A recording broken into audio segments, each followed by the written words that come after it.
Raider Nation, what's going on, guys? I am finally moved into my own apartment, not living with my grandma anymore, not living anything. I got a nice little light out there, a nice little view. Give you guys a little tour real quick. Picked up that chair, picked up that couch today off of Craigslist, $100. No rips, no nothing, can't get better than that. There's my little kitchen, my TV. I got a nice little setup right here. I'm really feeling it. It's been about my third day since I've been in. I've been so busy lately, you know, dealing with a lot of personal issues, to be honest with you. And I've been actually dealing with setting this whole place up. So this week has been a big roller coaster for me. But I wanted to go ahead and talk about the whole little rookie mini camp that went down the other day. I'm going to only bring up the top 3 picks that we have done and just give you guys an update of my input of how I feel and the notes I read about and how our top 3 picks have panned out so far during the first couple days of just warm-ups real quick. First pick, Khalil Mack. The thing that was cool about him is before he even went out to practice, the Raiders locked him into a 4-year contract. So that was definitely a big, thank you, and we're very excited to have you to Khalil Mack. It shows that Reggie McKenzie and Dennis Allen have a lot of trust in this guy, are putting a lot of, they're just very comfortable and they know that this guy can be an explosive player before he's even put on the pads or anything like that, before he's even hit the field. So this is going to give him a tremendous amount of, just feeling comfortable with the organization. Like, we have his back. We've had his back since day one.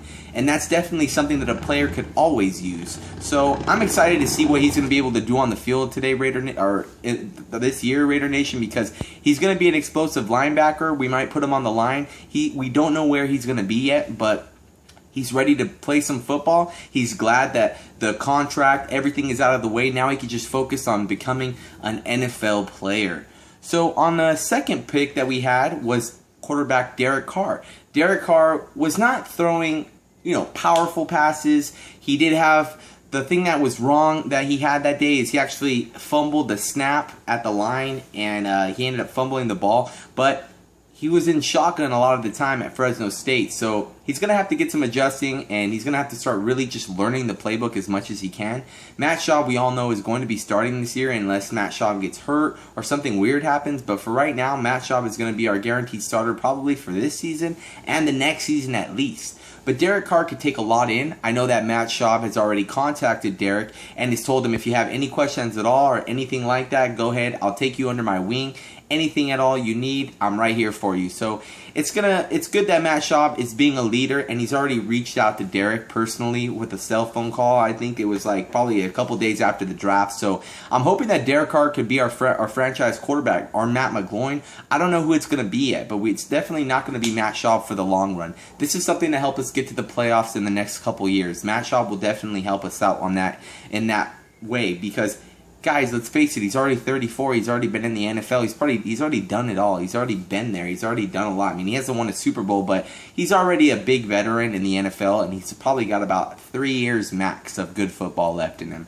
So I'm just hoping that Derek Carr and Matt McGloin learn as much as they can, and I'm excited to see who our franchise quarterback is going to be, because we're in dire need of that.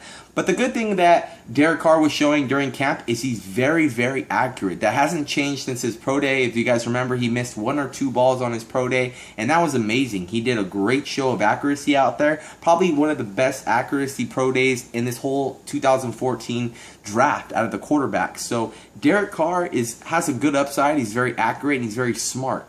But let's just get him familiar with the playbooks, and let's have him mold off of Matt Schaub as much as possible. And I'm just hoping for Derek Carr to, take as much in as we can. And Gabe Jackson, our third pick, Gabe Jackson.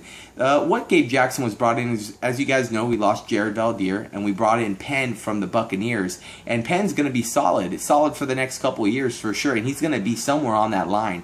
He can move around. He can do whatever you want him to do. But Gabe Jackson, he's going to be trying to compete for that solid left guard spot, and he's a big guy. I mean, they pick some meaty, big guys. In this draft, that's what they were focused on. Yeah, I'm a season ticket holder, so I got a big letter from Coach Allen about 4 or 5 days ago, and I read the whole thing, and he's just really excited with the turnaround. And they also were talking to him about the training camp, saying that they're excited to be turning this thing around, and he feels like there really is a new regime right now, and he's really excited about this year. And I do too. We had a very successful free agency. We got who we wanted to get, and now we had the draft, and we drafted who we wanted to draft. This hasn't happened in the Raiders organization for a long time, guys, and we've been waiting for a turnaround for a long time. I'm thinking that this year or the next year, we have to make the playoffs. There's no fucking way we won't make the playoffs, guys, because it's been a long time coming, and we've done everything right lately. I just feel like we're on the right track to get there. If it's not going to be this year, it'll be next year,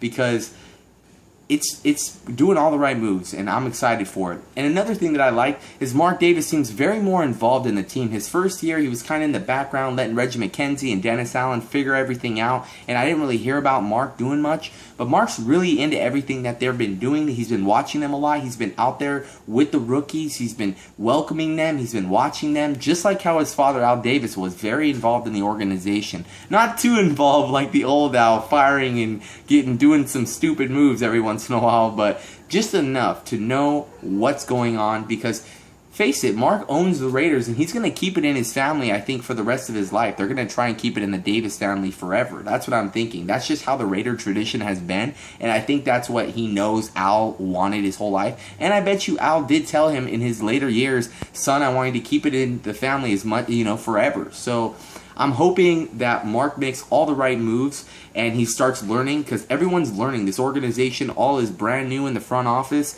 and everyone's learning, and now we have all new players, all these hungry big guys. Everyone's got a chip on their shoulder. I'm just really excited to get this thing going. I can't wait for OTAs and mini camp to start. And that's all I have for you guys today, and I will make a video again pretty soon here. But I'm excited that the rookies are getting their feet wet, and it's going to be an exciting offseason, Raider Nation. So make sure to like, comment, and subscribe, and I will see you guys in a week or so. Later.